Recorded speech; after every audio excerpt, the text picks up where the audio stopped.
झारखंड में एसआईआर को लेकर एफएक्यू यानी फ्रिक्वेंटली ऑक्सर्ड क्वेश्चन जारी हुआ है। इसमें आम लोगों के बीच उठ रहे सवाल और शंकाओं के समाधान के लिए जवाब भी पेश किए गए हैं। इसमें एसआईआर से जुड़े 30 महत्वपूर्ण प्रश्नों और उनके उत्तर को शामिल किया गया। इस मुद्दे पर मुख्य निर्वाचन पदाधिकारी के रवि कुमार से विशेष बातचीत की सहयोगी नवीन ने। झारखंड में एसआईआर होना है और इसकी प्रक्रिया शुरू हो गई है। मैपिंग भी किया जा रहा है। इन सब के बीच लगातार लोगों में कंफ्यूजन का माहौल भी है एसआईआर को लेकर के। इस पूरे मसले पर हम बातचीत करेंगे। इस वक्त हमारे साथ झारखंड के मुख्य निर्वाचन पदाधिकारी मौजूद है के रवि कुमार। सर, बहुत बहुत स्वागत है नक्षत्र न्यूज पर आपका। सर, एसआईआर को लेकर के एक विज्ञप्ति भी विभाग की तरफ से जारी की गई है। उसमें बहुत सारे पॉइंट्स हैं, तो कहीं ना कहीं बहुत हद तक लोगों का कन्फ्यूजन दूर होगा। बहुत लोग ये सोच रहे हैं जो सुदूरवर्ती इलाके में उनके पास पर्याप्त डॉक्यूमेंट नहीं है, ऐसे में एसआईआर के तहत उनका नाम वोटर लिस्ट में कंटिन्यू रहेगा या फिर हट सकता है? देखिए, अभी हम लोग का पब्लिक में कितना क्वेश्चन राइज हो रही है, उसका 30 क्वेश्चन का हम लोग को एक फाइनल किया था। उस हिसाब से हम लोग को फर्स्ट लिस्ट ऑफ एफएक्यू जारी किया। फिर और भी हम लोग का आने वाला समय में भी क्या क्वेश्चन हम लोग कंडक्ट कर रहा है, उसी को पब्लिक के बीच में क्या है उसी का लेकर एक चीज बहुत ही क्लियर करना है। आपका एसआईआर में डॉक्यूमेंट ज्यादा आवश्यक पड़ जाएगी, वो ऐसा नहीं। ये डॉक्यूमेंट आवश्यकता का कम करने के लिए ही 2003 का रोल के साथ में मैपिंग किया जा रहा है। सपोज किसका उम्र, आपका डेट ऑफ बर्थ 1 जुलाई 1987 का पहले है, तो उनका 2003 में नाम हम तो कोई डॉक्यूमेंट आवश्यक नहीं पड़ती है। इसलिए उनका डेट ऑफ बर्थ के अनुसार सपोज उनका 87 से 2004 के बीच में है, उनका सेल्फ नेम मतलब एक डॉक्यूमेंट, वो भी उनका पेरेंट का नाम 2003 के रोल में है, उनका कोई डॉक्यूमेंट आवश्यक नहीं पड़ेगी, केवल सेल्फ के लिए देना है। उसी तरफ से 1/12/2004 के बाद, इसलिए इसके लिए ज्यादा डॉक्यूमेंट आवश्यक पड़ती है करके वो बिल्कुल गलत है। दूसरा है, हम लोग पूरा झारखंड में अवेलेबिलिटी ऑफ डॉक्यूमेंट का भी पूरा अध्ययन कर लिया। कोई भी भारत नागरिक है, उसी का अपने डॉक्यूमेंट देने में कोई आवश्यक नहीं पड़ती है। वो भी किसका नाम 2003 में है, वो उसका सफिशिएंट डॉक्यूमेंट है, उसका अलावा डॉक्यूमेंट तो देना ही नहीं। जब झारखंड में ज़्यादातर चूंकि बहुत सारा एक बड़ा आबादी गांव में रहता है, खास करके यहाँ के जो आदिवासी समुदाय हैं, पहाड़ी क्षेत्र सुदूरवर्ती इलाकों में रहते हैं, उनके सामने भी एक समस्या आएगी। ये आपने कहा कि डॉक्यूमेंट की आवश्यकता नहीं है बहुत ज़्यादा, 2003 के लिस्ट में अगर नाम है तो उससे स्वतः हो जाएगा। देखिए, 2003 में है, उनका नाम सेल्फ का है, कोई डॉक्यूमेंट आवश्यक नहीं पड़ जा रही है, केवल एनुमरेशन फॉर्म सिग्नेचर करके दे देंगे, उसी आधार पर हो जाती है। आपका गांव का, दूर इलाका, ये सब कुछ का बात हो रही है, उनका रिकॉर्ड उनका पास भी है, सरकार का पास भी कुछ रिकॉर्ड्स है। सपोज आपका वो जमीन का रिकॉर्ड सरकार का पास है, उनका एंसेस्टर का भी जमीन का रिकॉर्ड है, वन अधिकार पट्टा है, जाति प्रमाण पत्र, उस तरफ से बहुत रिकॉर्ड भी है। इसलिए ऐसा कोई आवश्यक नहीं, दिक्कत नहीं पड़ेगी किसी को, आपका कागज नहीं हो पा रही है, उनका प्रूफ नहीं कर पा रहा उसी को, इसलिए उसका हम लोग कितना उपलब्ध है वो भी देख लिया उसी में, इसलिए किसी का उसी तरफ से कोई दिक्कत नहीं पड़ेगी। अच्छा, और क्या क्या डॉक्यूमेंट्स सर उसमें चाहिए? आपने जैसे भूपट्टा का, जमीन वन पट्टा का बात किया आपने, और भी कई डॉक्यूमेंट्स मुख्य रूप से इसमें टोटल 11 डॉक्यूमेंट का दिया हुआ है। उसको 11 डॉक्यूमेंट का अनुसार उन्हीं का मोती है। उसको आपका एक पहले तो आपका जमीन का रिकॉर्ड है, उसी का हो गया। फिर उसके बाद आपका वन अधिकार का पट्टा कुछ दिया होगी, आपका जाति प्रमाण पत्र के दिया हुआ है, फिर भी आपका कोई भी एजुकेशन क्वालिफिकेशन मैट्रिक का पास का है उसको, फिर उसके बाद आपका वो सर्विस रिकॉर्ड कुछ होगी, मतलब उन्हीं का है। इस तरफ से 11 डॉक्यूमेंट है। उसी डॉक्यूमेंट में एक डॉक्यूमेंट तो उनके पास जरूर मिली जाएगी, उसका अध्ययन किया गया। साथ में ये भी देख लेना, अभी तक 13 स्टेट यूनियन टेरिटरीज में हो गया, वहां पर भी ये प्रूफ हुआ है, उसमें कोई डॉक्यूमेंट का दिक्कत नहीं पड़ती है।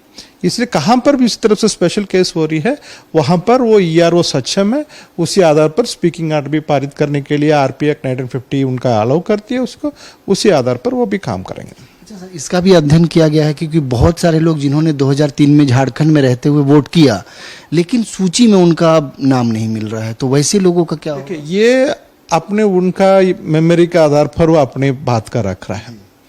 अभी झारखंड में वो 2003 में था, तो उनका नाम तो होगा ही होगा।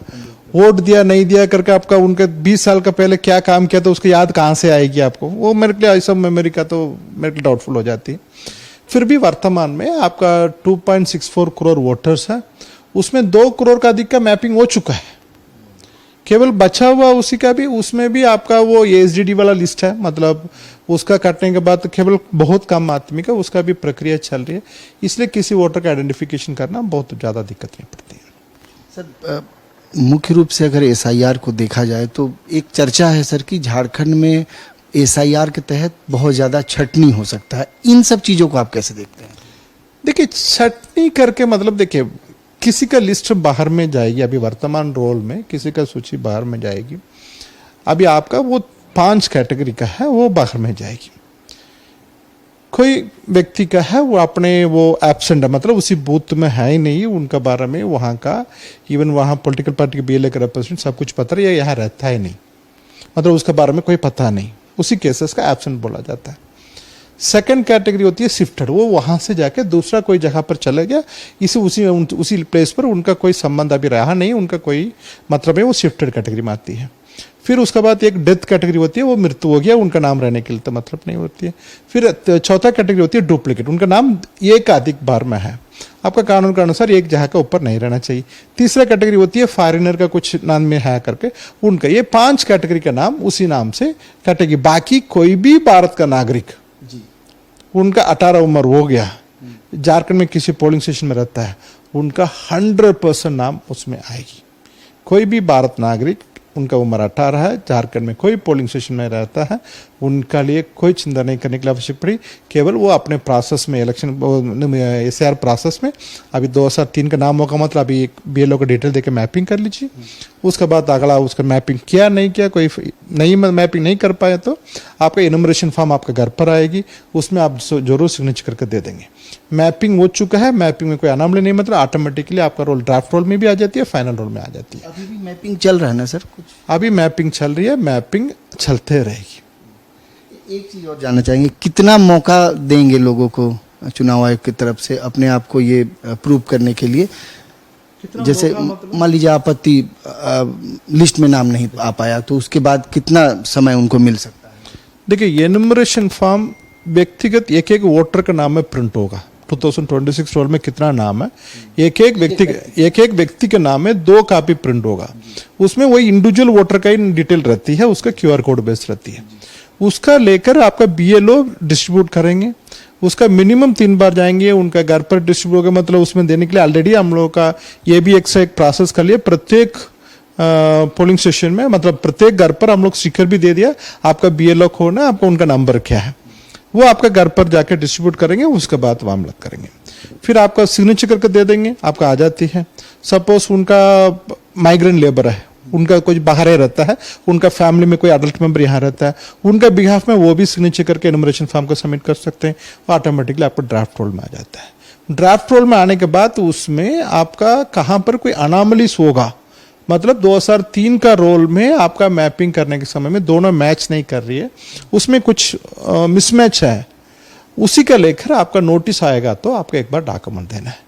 इसका प्रोसेस का लगभग आपका 4 महीने का ऊपर का प्रोसेस है, उसी प्रोसेस में कर लेंगे। उसका बाद भी आपका ERO आपका नाम डिलीट कर दिया तो उसके बाद DO के पास अब अपील करने के लिए है, DO भी रिजेक्ट कर दिया, मतलब CO के पास अपील करने के लिए है, वो भी देखा जाएगा। दूसरा जहां पर भी ये सब प्रॉब्लम आवश्यक नहीं, प्रक्रिया में भी जाने का आजादी है, उतना तक आवश्यक पड़ेगा ही नहीं, मतलब ये तो एक कॉन्स्टिट्यूशनल राइट है, किसी का वोटर का भारत का नागरिक उनका 18 उम्र है, झारखंड में रहता है, मतलब उनका कॉन्स्टिट्यूशनल राइट है उनका वोटर बनने के लिए, इसलिए वहां तक जाने के लिए आवश्यक नहीं पड़ जाती है। वह ERO अपने लेवल पर सक्षम डिसीजन ले लेंगे, उनका डिसीजन से वो विपरीत उनका करना, मतलब तो 2 बार अपील का उनका प्रोविजन है।